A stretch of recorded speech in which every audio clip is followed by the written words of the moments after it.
waktunya terbatas, tetaplah bekerja. Waktunya terbatas, tetaplah bekerja. Haleluya. Yang diberkati Tuhan katakan amin. Amin.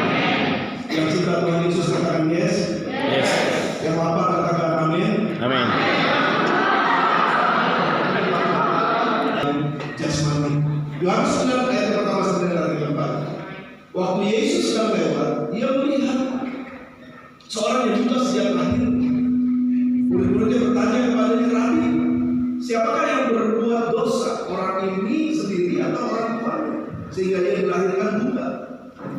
Jawab Yesus, bukan dia dan bukan juga orang tuanya, tetapi karena pekerjaan-pekerjaan Allah yang harus dinyatakan dalam dia, dan kita harus mengerjakan pekerjaannya yang satu. Selama masih siang, akan datang malam di mana tidak ada seorang pun yang dapat bekerja. Saudara, ada 4 bagian dalam apa yang saya ingin sampaikan buat saudara sebagai pembukaan ibadah pembukaan kita pada malam hari ini. Yang pertama, waktu Yesus,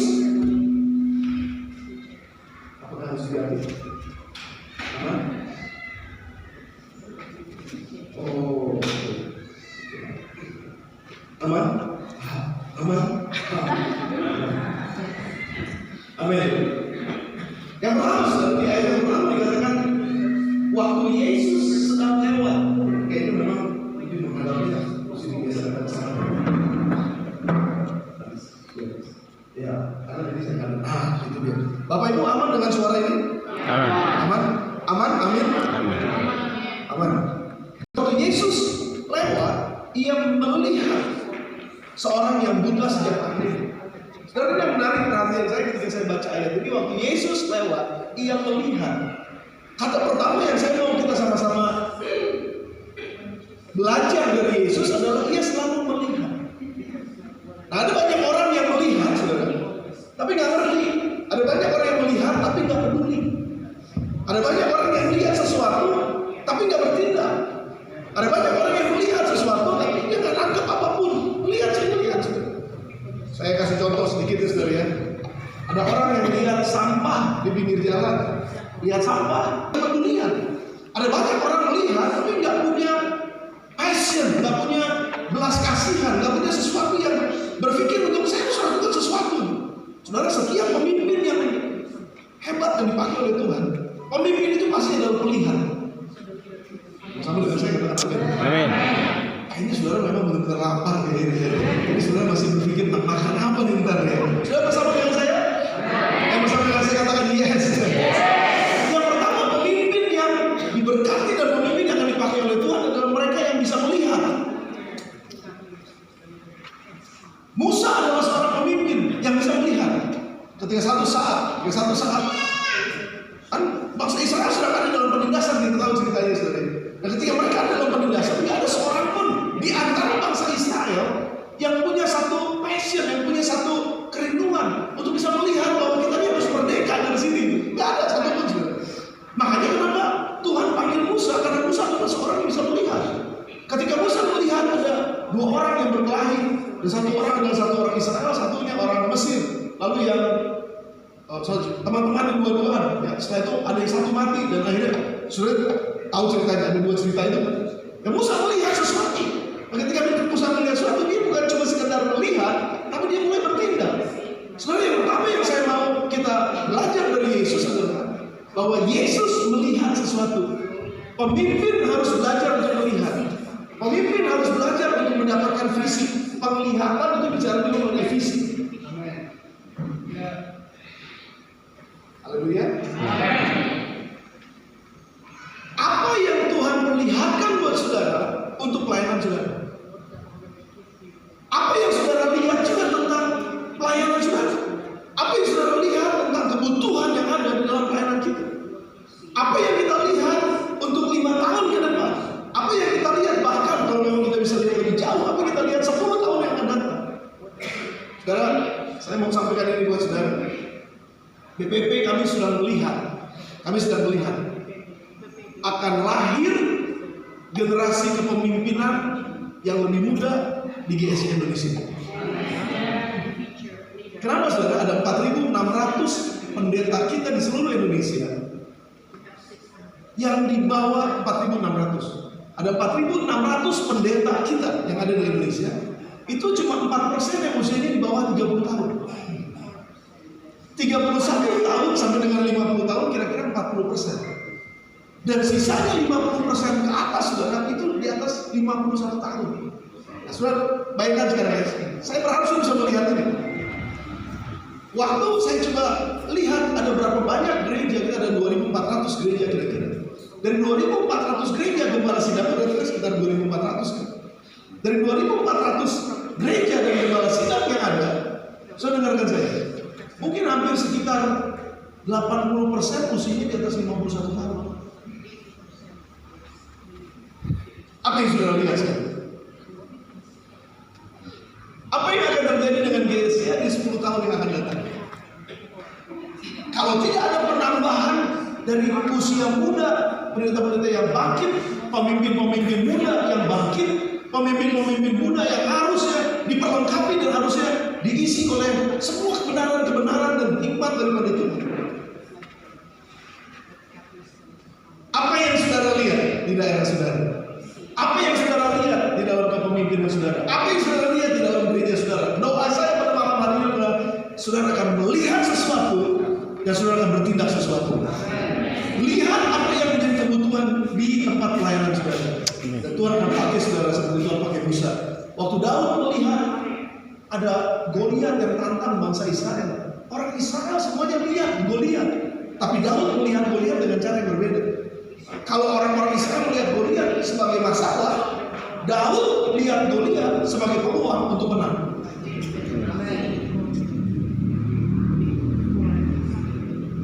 Yang ngantuk katakan amin. Amin. Tidak lapar ngantuk mulai. Saya berdoa di dalam nama Tuhan Yesus, saudara lihat kebutuhan apa yang ada di daerah saudara, dan saudara mulai minta sama Tuhan dan mulai mau bertindak. Nah yang kedua saudara, saya masuk karena waktu saya sangat singkat hari ini malam ini. Yang kedua, murid-muridnya bertanya kepadanya. Waktu Yesus lewat, Yesus lihat ada orang buta. Lalu murid-muridnya bertanya kepadanya, Rabi, siapakah yang berbuat dosa? Orang ini sendiri atau orang tuanya? Sehingga ia dilahirkan buta. Sudah lihat ya? Yesus melihat ada orang buta. Murid-muridnya lihat ada orang buta. Kalau Yesus melihat orang buta, dia diam. Dan saya percaya waktu Yesus diam, Yesus berpikir, apa yang harus dilakukan untuk orang buta ini? Karena selanjutnya nanti kita lihat ceritanya Yesus menyembuhkan orang buta. Tetapi murid-muridnya waktu melihat masalah orang buta, murid-muridnya bertanya begini, Guru, siapa yang salah? Sesuai dengan maksudnya. Ada dua tipe orang yang merespon waktu melihat sesuatu. Ketika orang melihat masalah, Yesus melihat masalah yang harus diselesaikan. Tapi murid-murid melihat masalah, siapa yang harus dipersalahkan? Sudah bersama dengan saya? Amin. Sudah, kita tipe orang yang mana? Kita tipe orang yang melihat masalah dan terpanggil untuk menyelesaikan masalah, atau kita melihat masalah terpanggil untuk mencari siapa yang salah? Dan ketika mencari siapa yang salah, mereka mulai tunjuk orang ini yang salah atau orang tuanya yang salah. Saudara lihat, kita mungkin punya masalah dalam pelayanan kita. Kita mungkin punya masalah di daerah kita. Tapi kalau kita sebagai pemimpin hanya mencari siapa yang salah, kita nggak menyelesaikan masalah, kita menambah masalah. Saya lihat Pak Weri ini nggak beres di gereja ini. Ini ada yang salah dengan gereja ini nih. Lalu saya tanya, Pak Weri atau istrinya yang salah? Lalu saya tanya, jangan-jangan nih jemaatnya nih yang salah nih. Atau jangan-jangan, wah, sudah mulai lihat. Saya mau lihat, kalau kita di organisasi kan biasa begitu ya. Kalau ada masalah, ini wilayah ada masalah. Siapa pengurus wilayahnya? Oh kalau gitu. Atau ini BPD ini yang salah. Siapa BPD itu? Cari salah, cari masalah, cari siapa yang salah dan pada akhirnya jadi kambing hitam. Dan akhirnya apa? Bukannya menyelesaikan masalah, bukannya masalah menjadi masalah yang bisa diselesaikan dengan baik, malah jadi bertengkar. Malah jadi orang timur bilang baku hantam. Mulai bilang ini, mulai mencari ini, mulai. Saudara perhatikan baik-baik. Saya mau kita melihat sekarang bukan mencari siapa yang salah, tapi mari kita akan selesaikan masalah dengan menyediakan siapa yang bisa membuat solusi dari masalah. Amin. Amin, saudara. Amin. Mereka yang punya solusi buat masalahnya, mereka lah yang dipakai oleh Tuhan untuk memberkati daerah di mana mereka ada. Doa saya pada malam hari ini adalah supaya semua hamba-hamba Tuhan di 3 NTT Sumba bukan menjadi hamba-hamba Tuhan yang cari-cari masalah, dan bukan menjadi hamba Tuhan yang cari-cari siapa yang salah, tetapi menjadi hamba Tuhan, mari kita adalah orang-orang yang menyelesaikan masalah. Amin.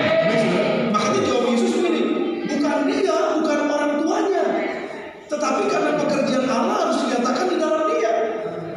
Karena pekerjaan Allah harus dinyatakan di dalam dia. Jadi Yesus nggak mempersalahkan siapapun. Memang sudah ada masalah. Kalau sudah ada masalah terus mencari siapa yang salah, masalahnya nggak selesai, ributnya, bertengkarnya. Tetapi Tuhan mau, yuk, oke, ini ada masalah nih. Udah ya, stop, jangan cari-cari masalah, jangan cari-cari siapa yang masalah, siapa yang salah. Tapi pekerjaan Tuhan harus dinyatakan di dalam masalah ini. Amin. Tuhan harus dipermuliakan pada saat masalah ini selesai. Ayo kita kompak sama-sama. Kita harus mengerjakan pekerjaan Dia yang mengutus aku. Kita kerjakan sesuatu untuk selesaikan masalah ini. Saudara, kalau ada masalah di daerah saudara, jangan salahkan pemerintah. Jangan salahkan pemerintah. Pemerintah itu udah pusing. Tapi sebagai masyarakat yang ada, orang Kristen, murid Kristus yang ada di daerah ini, mari kita support pemerintah untuk selesaikan masalah daerah kita. Amin. Dan itu tugas gereja. Amin. Itu tugas gereja, saudara. Dan saya sangat yakin gereja membawa hadirat Tuhan, gereja membawa kerajaan surga ke daerah di mana mereka ada. Bukan cari-cari kesalahan sekali lagi. Saudara lihat apa yang terjadi di Nepal hari-hari ini. Nepal bermasalah besar, saudara.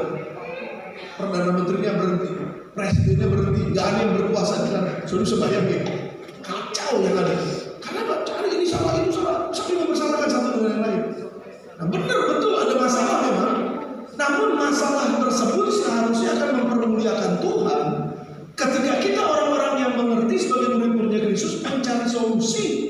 Bagaimana caranya kita bisa menyelesaikan masalah tersebut dan pekerjaan Tuhan dinyatakan. Sekali lagi saudara, kecenderungan orang itu menyalahkan pihak lain. Ada anak salahkan orang tua, ada orang tua salahkan anak, ada organisasi salahkan yang ada di organisasi, orang yang dalam organisasi mempersalahkan pemimpin di organisasi. Terus menerus saling menyalahkan satu dengan yang lain. Tapi itu bukan kita GSDA, saudara. Amin. Bukan GSDA. Amin. GSDA tidak akan mencari-cari siapa yang salah. Amin. GSDA akan mencari solusi apa yang bisa menyelesaikan masalah. Amin. Dalam nama Tuhan Yesus, Kristus adalah jawaban atas setiap masalah. Amin. Saudara kasih tepuk tangan. Amin. Ada satu perkataan bagus. Daripada mengutuki kegelapan, kenapa kita tidak menyalakan sebuah lilin untuk menerangi kegelapan? Amin.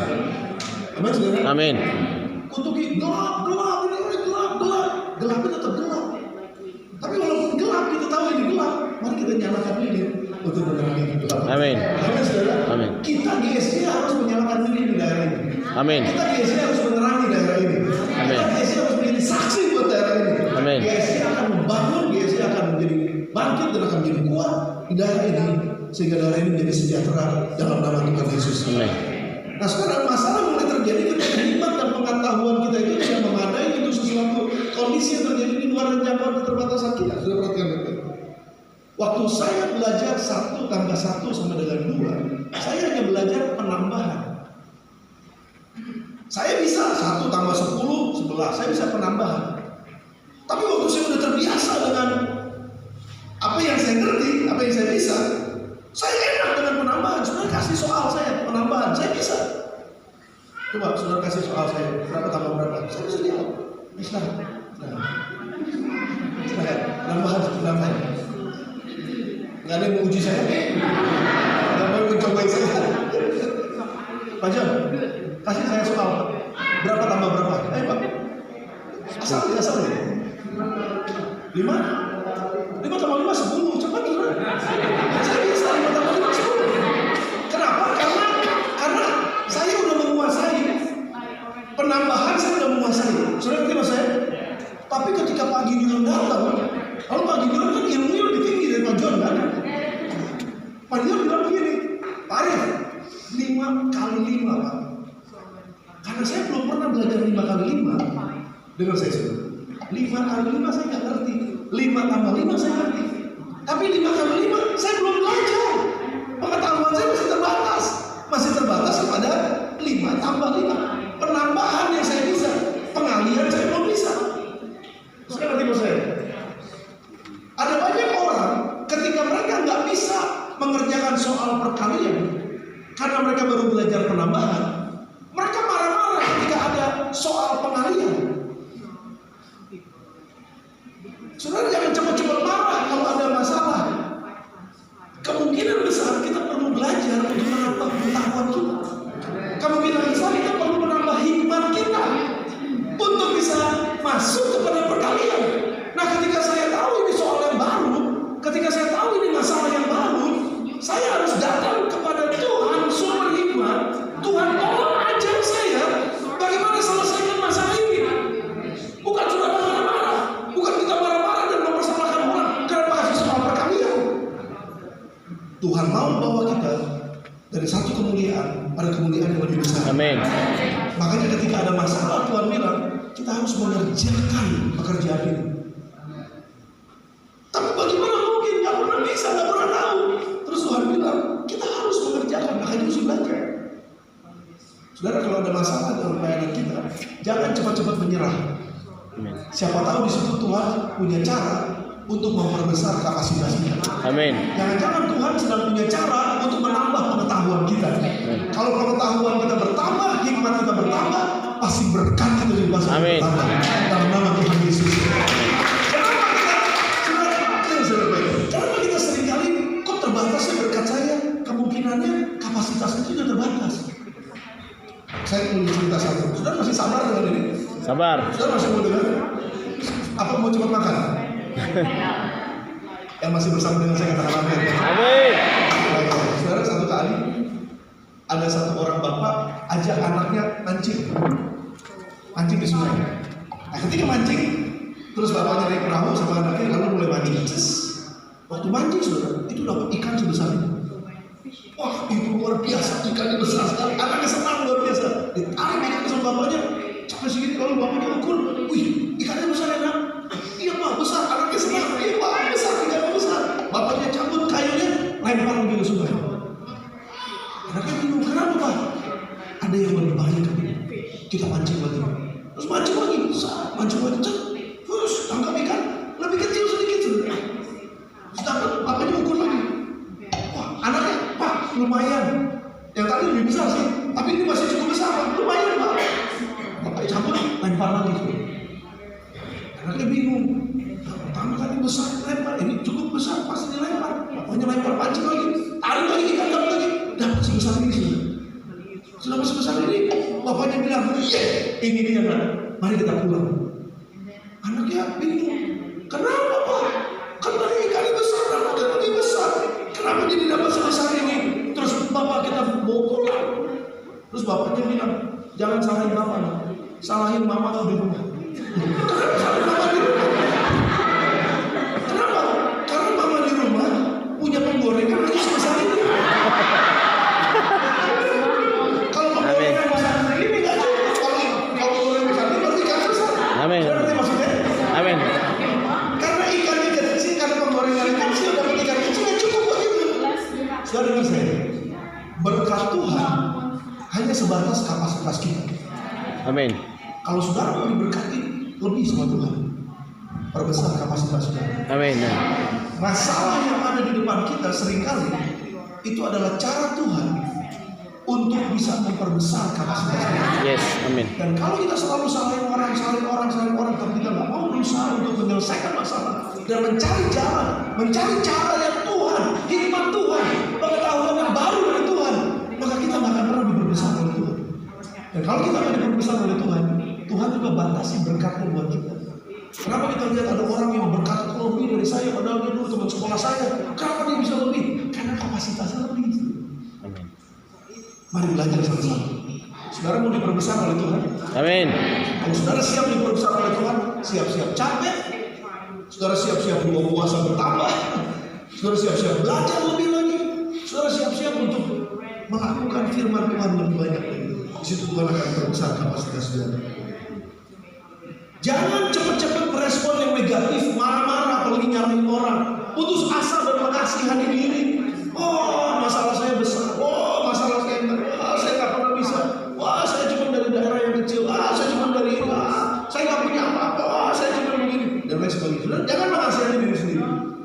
Kalau kita mengasihani diri sendiri, kita nggak akan pernah bisa bertumbuh dalam Tuhan. Betul. Saya tipe orang yang dulu minder. Saya tipe orang yang nggak percaya diri.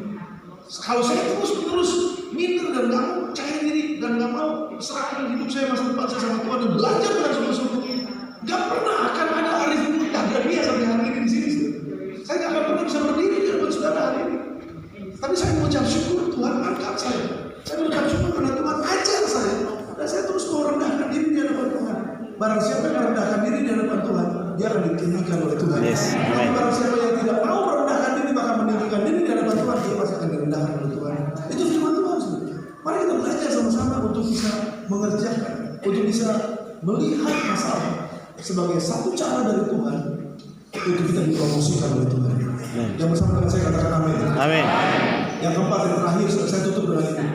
Kita harus mengerjakan pekerjaan Dia yang mengutus aku. Selama masih siang akan datang malam di mana tidak ada seorang pun yang dapat bekerja.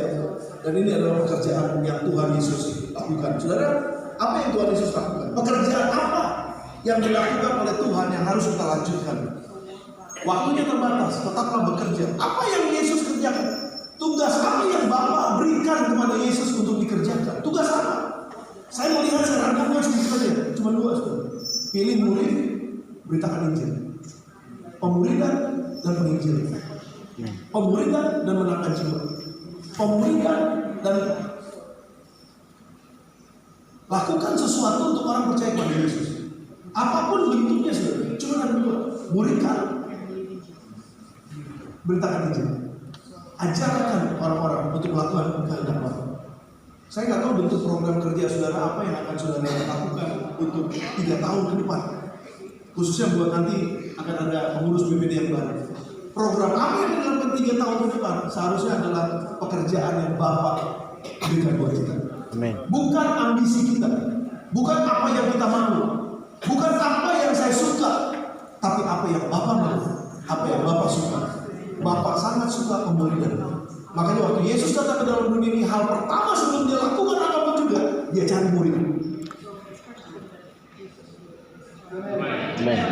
Saudara, pesan saya buat saudara, cari murid di gereja saudara. Jangan cari pengikut, tapi cari murid. Kalau pengikut, dia ikut kita selama kita bisa berikan sesuatu buat dia. Tapi kalau murid, dia akan ikut kita kemanapun kita pergi. Kalau pengikut, ntar ada satu yang lebih hebat lagi di sebelah, ada gereja yang lebih hebat lagi nanti di sana. Mereka ikut ke sana, pindah ke sana, lari ke sana. Tapi kalau murid, mereka akan stay, mereka tetap, mereka akan berakar, mereka akan bertumbuh, mereka akan berbuah. Pemuridan itu penting. Dan yang kedua, beritakan Injil dengan apapun yang kita lakukan. Proyek apapun, program apapun yang kita lakukan, isinya harus satu: Yesus dipermuliakan, Amin. orang diselamatkan. Itu yang harus kita doakan, dan itu adalah pekerjaan Bapa yang harus kita lakukan.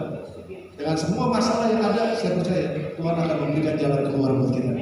Roh Kudus ada di dalam kita, hikmatnya ada di dalam kita, firman-Nya akan menuntun kita, dan Tuhan akan membukakan jalan banyak buat kita. Saya berdoa 3 NTT Sumba akan menjadi daerah yang terus berkembang. 3 NTT Sumba akan bertambah jumlah jemaatnya, akan bertambah jumlah pelayan Injilnya, akan bertambah jumlah gerejanya, akan bertambah jumlah KKA-nya. Dan semakin banyak orang dimuridkan, semakin tersebar Injil diberitakan. Amin saudara. Mari dudukkan kepala sebentar.